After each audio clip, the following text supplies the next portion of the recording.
Bismillahirrahmanirrahim. Assalamualaikum warahmatullahi wabarakatuh. Alhamdulillahi rabbil alamin. Assalatu wassalamu ala asrafil anbiya'i wal mursalin wa ala alihi wa sahbihi ajmain, amma ba'du. Pertama-tama marilah kita panjatkan puji syukur kehadirat Allah Subhanahu wa taala yang telah memberikan kita kesehatan jasmani maupun rohani sehingga saya bisa memaparkan materi pada hari ini.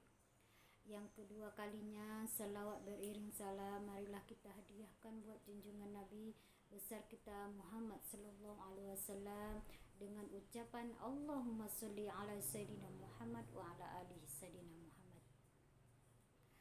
Baiklah, yang terhormat kepada dosen usul fikih dan kaidah fikih Ibu Sukma Mehelda.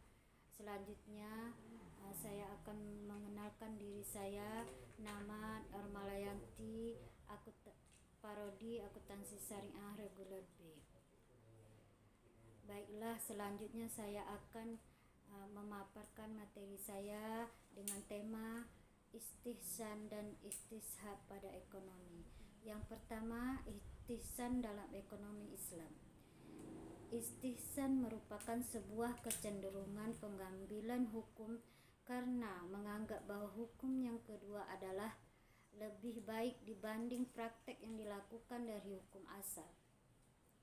Dalam kaidah fikih Syafi'iyah, istihsan dilakukan dengan jalan berpindah dari qiyas menuju uruf.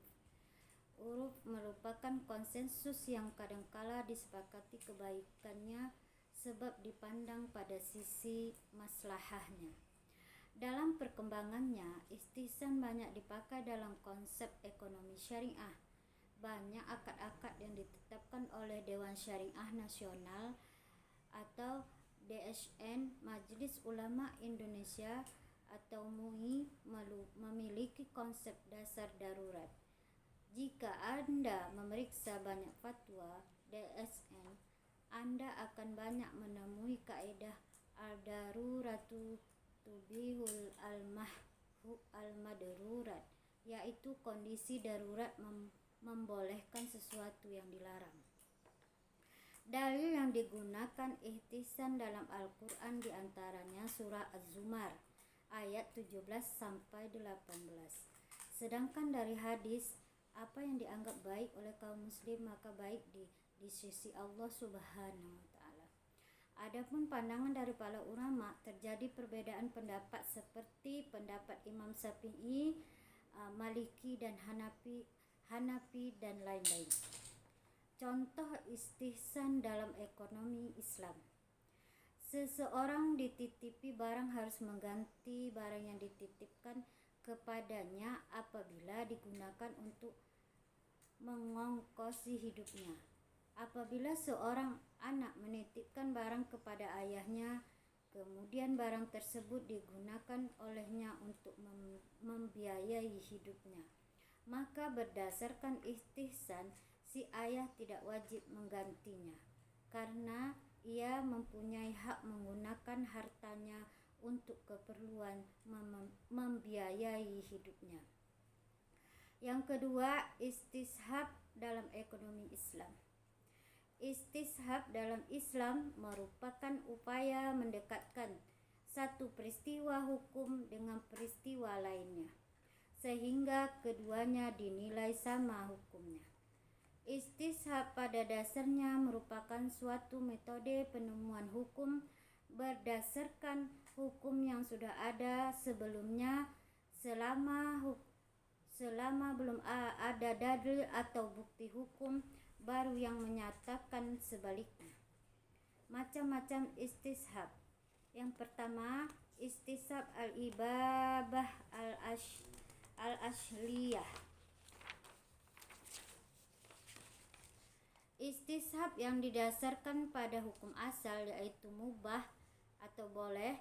Penerapan kaidah ini banyak terkait dengan masalah-masalah muamalah seperti terkait makanan dan minuman selama tidak ada dalil yang melarangnya.